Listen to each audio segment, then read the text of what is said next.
durante el día fue 20, no, 19 de Sivan.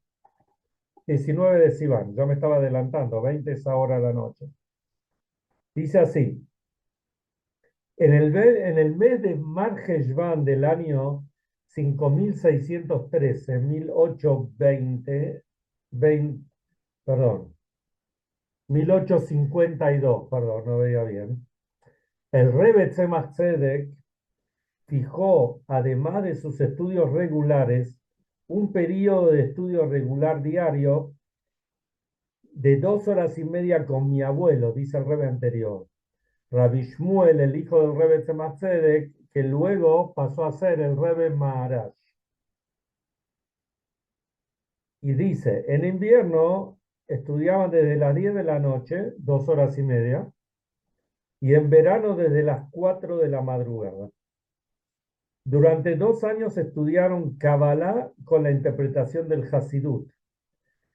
Después de este periodo, hasta Elul de 5616, 1856, cuando se interrumpió este estudio, estudiaron libros de filosofía, Rabbi Saadia Gaón, el Morene Bujim, y Karim, Kuzari, etcétera, de acuerdo a las enseñanzas del Hasidut. Y acá es interesante destacar, porque tanto cuando estudiaron unos estudios, la Kabbalah, por ejemplo, ¿qué tal Marcelo? Cuando dice que estudiaron la Kabbalah con las enseñanzas del Hasidut, al Pi Hasidut, y cuando dice que estudiaron otros Farim, el Kuzari, el Rabbi Saadia Gaón y los Ikarim, etcétera, lo estudiaron también al Pi Hasidut. ¿Qué significa el Pi Hasidut? Significa que tanto los Farim, los libros de Kabbalah, por supuesto son muy profundos, y también los libros de filosofía escritos por grandes filósofos, Jajamim, Tzadikim y Yehudim, pero de repente pueden parecer libros monótonos, difíciles de entender y más aún difícil de comprender cómo llevar a la práctica las enseñanzas que ahí están escritas. Entonces, cuando hablamos al Pi Hasidut es ver el Vejen. El Vejen quiere decir, ¿y ahora qué? ¿Qué nos queda de esto? ¿Cuál es la enseñanza para nosotros en el día a día, en la cotidianidad de nuestra vida? Y esto es lo que es el Hasidut. Y justamente lo vimos esto, lo vemos en general cuando estudiamos los mamarimos y de todos los rebes, y especialmente de nuestro rebe. Nuestro rebe fue porque las enseñanzas se mantienen y el rebe se mantiene con nosotros, pero las enseñanzas son muy elocuentes de qué es lo que representa cada detalle de la Torá, incluso párrafos de la Torá que son muy difíciles de comprender, o a veces no tan difícil de comprender el tema en sí, sino entender qué es lo que significa, qué es lo que representa, y cómo el Rebbe lo va desmenuzando, ya sean párrafos del Talmud o temas que tienen que ver con la Kabbalah, con la Halajá, temas que son difíciles y como el Rebbe lo adapta, lo enseña para nuestra vida cotidiana. Y por eso justamente entiendo nuestra generación, que es una generación que por un lado es una generación muy débil, intelectualmente somos débiles, comparado tal vez con otras eh, generaciones previas. Los desafíos que tenemos con la vida, el hecho de que eh, el mundo se transformó en un pañuelito. Si uno se pone a pensar, cuando muchos de nosotros eran los mayores, por lo menos, éramos más chicos, viajar de repente de un barrio a otro o de una ciudad a otra no era algo cotidiano. Y ni que hablar emprender un viaje, y ni que hablar decir, bueno, uno miraba a Israel y lo vería, bueno, algún día, Besrat Hashem, ¿quién dice? Miraba a Estados Unidos, que es más cerca, pero también, ¿quién podía viajar a Estados Unidos? Algo lejos. Y hoy en día es simplemente tomar la resolución, ver cómo uno lo paga, cómo se arregla y ya está, nos subimos al avión y ya estamos. Y ni que hablar que si agarramos el celular ya estamos conectados directamente. Y todo esto hace que nuestros desafíos sean mayores. Y así como tenemos la parte positiva de estos desafíos, porque tenemos acceso a tantas cosas hoy en día. Uno quiere conocer algo relacionado con la Torá, alguna costumbre. Bueno, tenemos páginas impresionantes, tanto de Chabad como también de otras instituciones, que tenemos toda la información y realmente al alcance de la mano. Así también la parte negativa, lo aleino, también está al alcance de la mano. Entonces, bueno, estos son los desafíos y el Hasidut nos ayuda a poder superar todos estos desafíos. Pasando la parshá de la semana, vamos a tocar un tema que ya lo hemos tocado, pero justamente de cada tema de la Torá es Lashon Horah, como decimos siempre, Horah es enseñanza, que es lo que venimos diciendo, y así también tomando el famoso dicho que enseñó el Rebbe anterior en nombre del Rebbe y fue pasando de generación en generación. El dicho es en Yiddish, Medaflev mit der Zeit, hay que vivir con el tiempo. Y explicaron los Hasidim, después los Rebes, y nuestro Rebbe habló bastante extenso en esto, que tenemos que vivir de acuerdo a la parshá de la semana. La parshá de la semana no es solamente una referencia de estudio, una referencia de que, bueno, la Torah la empezamos a estudiar en Simchat Torah y terminamos de estudiarla el año siguiente en el mismo Simchat Torah, que empezamos y terminamos, sino cada parshá que viene en el momento que viene es porque tenemos ahí las enseñanzas para ese momento. Y la parshá de esta semana, que como ya hablamos el otro día un poco, que dice Bealotja etaneirot, cuando eleves las velas, y explicamos ahí, elevar la vela significa que el Cohen lo importante no era el encendido en sí, sino lo importante era ver que la vela permanezca encendida. Y así también nosotros cuando queremos influir en otra persona, está muy bien cuando le explicamos, le enseñamos algo, pero el objetivo tiene que ser que permanezca encendido solo. O sea, que él después continúe solo haciendo lo que hasta ahora no sabía hacer o a veces no sabía que existía. Y después mirando para adentro también significa que nosotros mismos, aquellas partes que las tenemos medias dormidas o apagadas, tenemos que encenderlas y fijarnos que permanezcan encendidas. Pero dentro del encendido de la menorá, tenemos algunos puntos que requieren desmenuzarlos un poquito. Es sabido que la menorá la encendían los Kohanim. ¿Dónde encendían la menorá los Kohanim?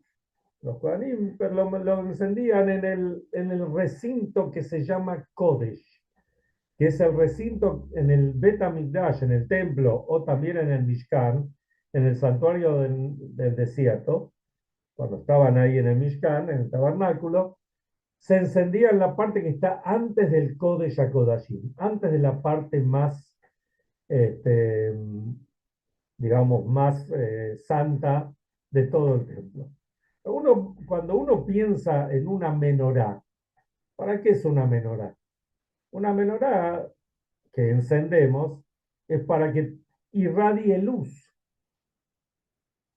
pero esto lo encendía el Cohen. Hola, ¿cómo va? ¿Cómo se llama el muchacho este nuevo alumno? ¿Cómo te llamas? Bueno, después me decís. Acá No te está, escuchaba. se llama Dante, es el hijo Dante. más chico de Janina. Ah, muy bien, muy bien. ¿Y en hebreo cómo se llama? Jacob, como mi Jacob, papá. muy bien. Como el bisabuelo, muy bien. Bueno, que tenga Es Marcelo larga, Ignacio. larga Besunte Yorn, que tenga muchos años. Bueno, ahora apaga el micrófono. Apago, apago. Bueno, Dante, escuchá. Cuando estaba cuando se encendía la menorá, ahora enseguida vamos a ver un detalle. Pero la menorá tiene la particularidad, y lo hablamos el otro día, y el Rambam, el Maimónides lo trae, que la menorá podía encenderla un zar.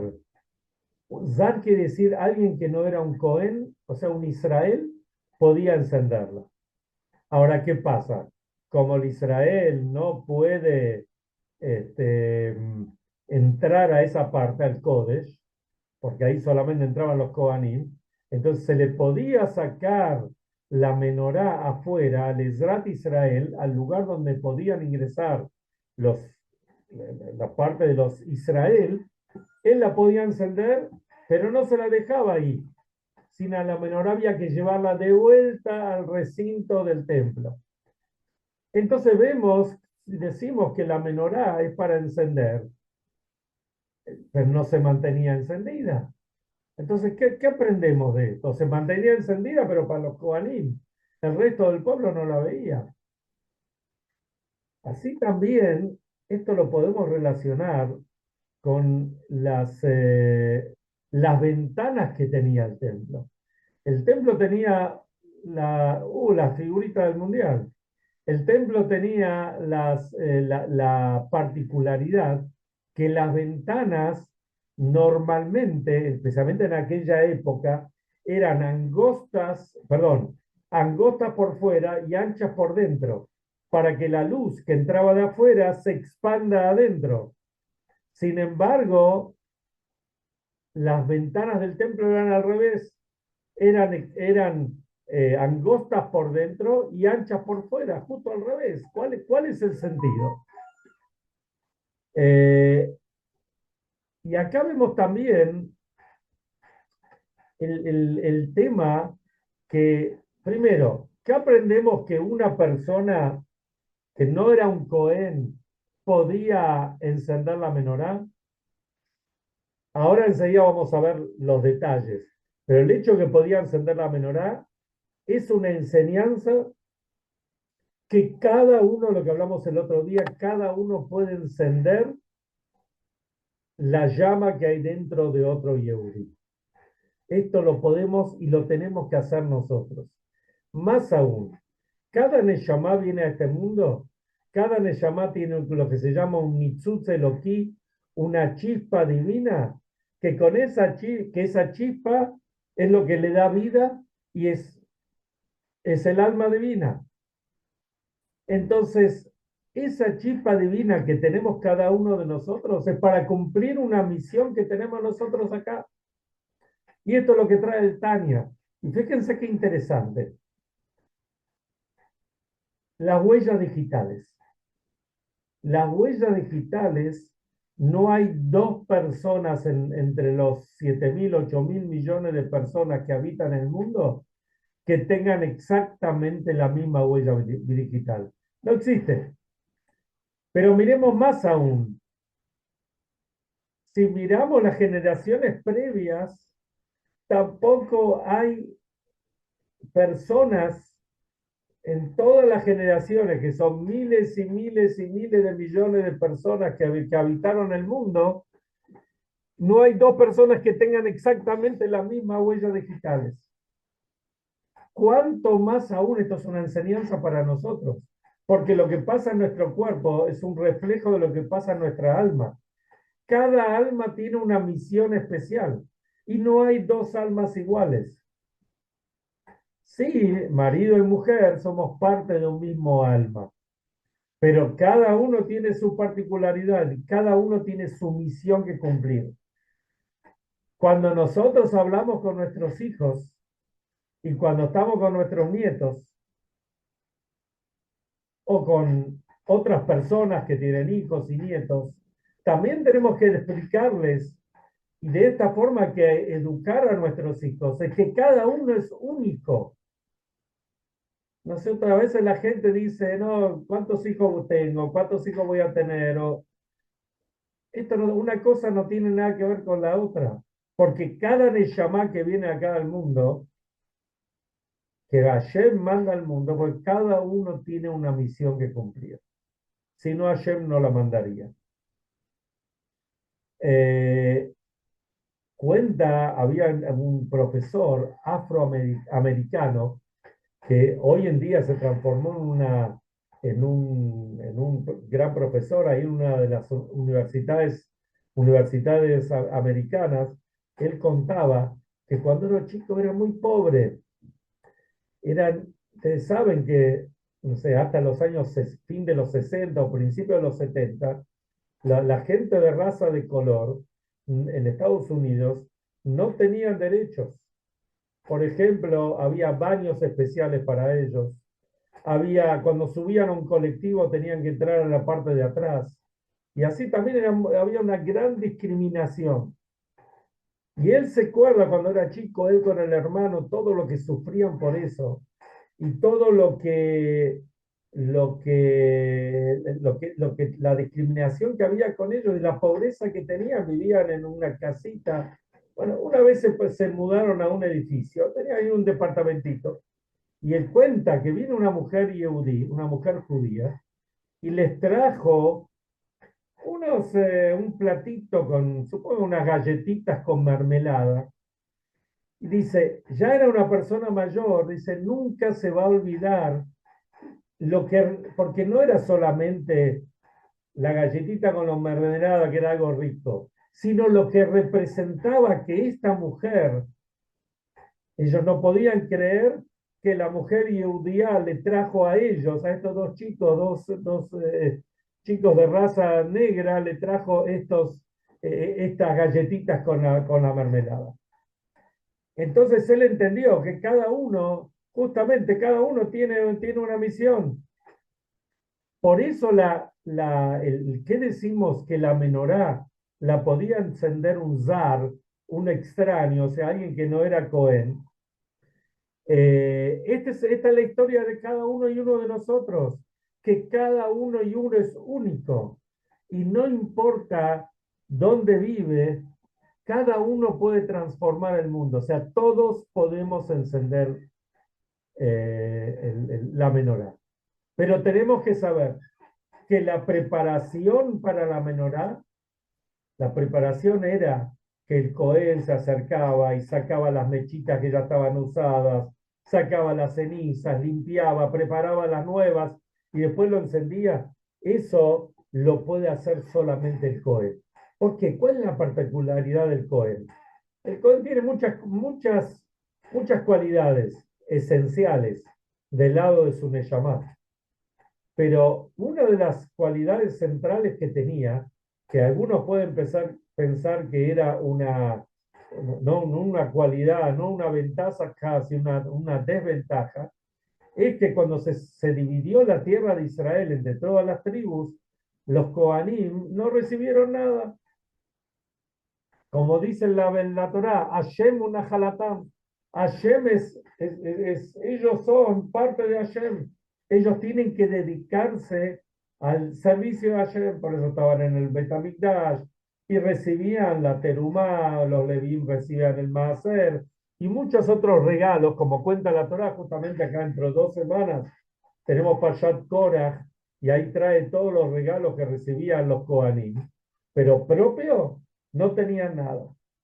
Pero justamente por eso, siendo que ellos esencialmente eran tan elevados, ellos eran justamente los que podían encender la menorá en general o preparar la menorá y por supuesto después llevarla dentro del recinto para que ilumine ahí. Hay una historia muy famosa que se cuenta con el primer Shelías del Rebbe acá en Argentina, el rabino Berul Bongarten, cuando todavía vivía en New York y él era moré enseñaba a estudiantes, estudiaba creo que en la Yeshiva también. Un día está ahí en el templo, en 770, en el templo central de Chabad, un Shabbat, y él siente que un muchacho, un alumno de él, un muchacho tenía olor a cigarrillo. Era Shabbat. Bueno, dijo, por ahí le quedó del día anterior, qué sé yo.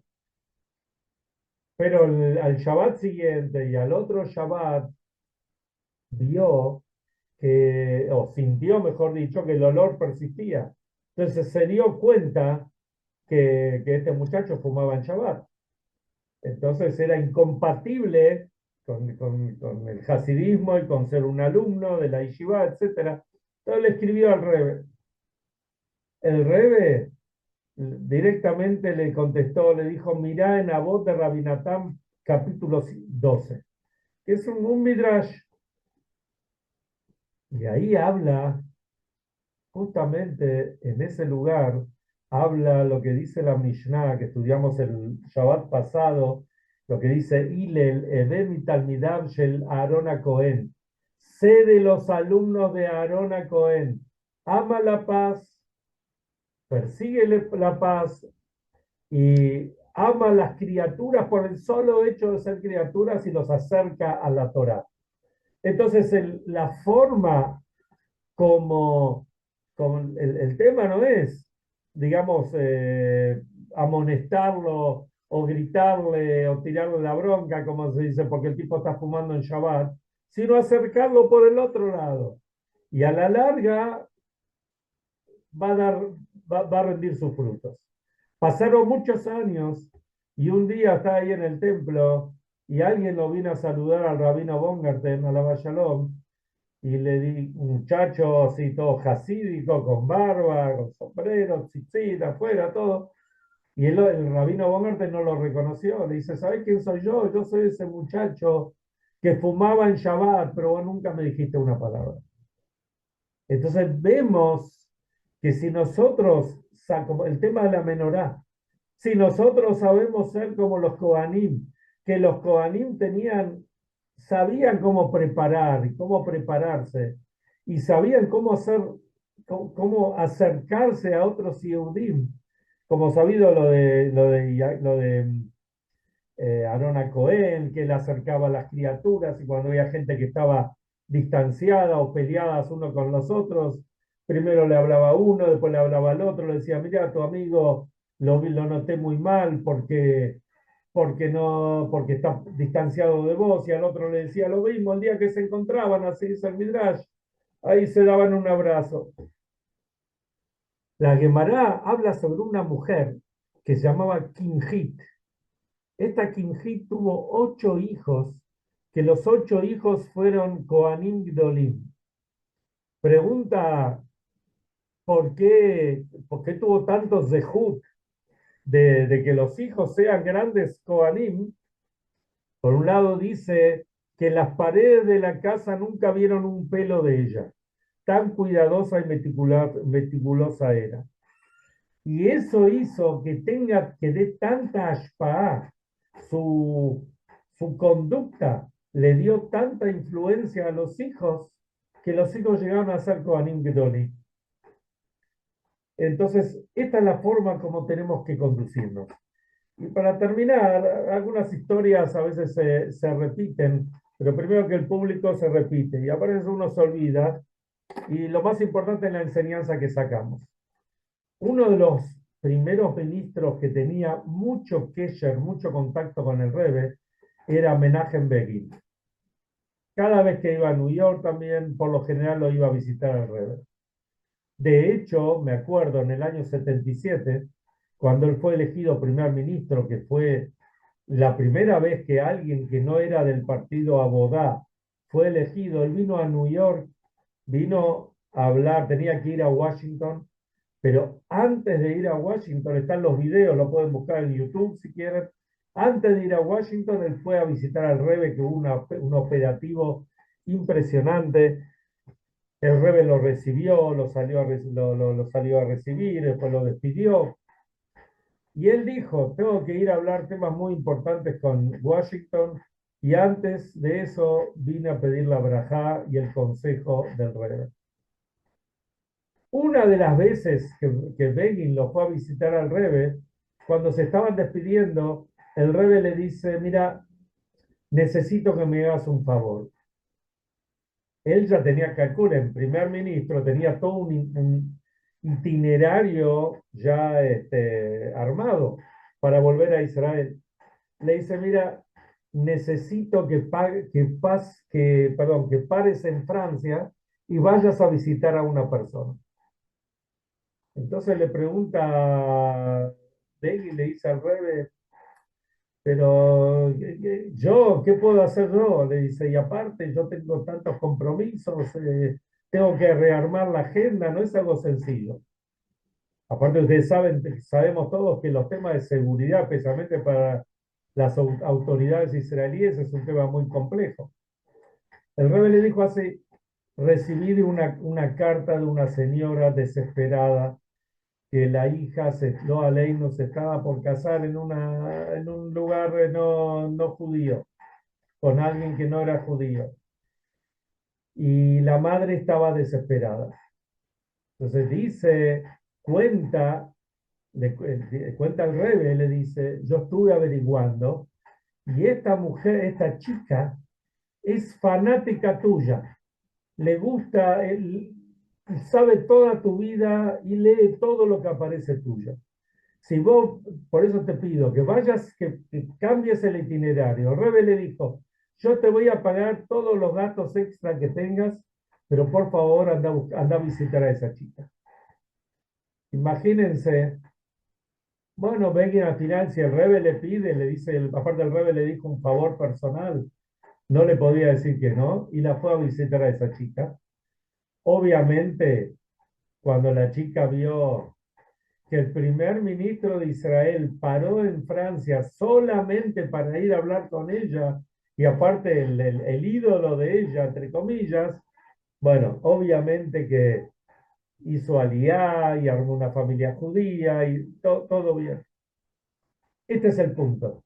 El punto es, uno tiene que saber, la menorá, la arma, la prepara el Cohen Gadol, pero la luz tiene que salir del Bet HaMikdash, la luz sale de la santidad, pero después cada uno y uno de nosotros podemos y debemos hacer lo nuestro.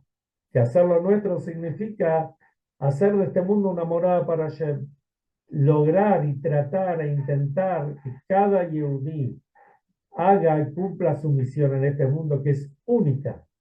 Por eso vino a este mundo.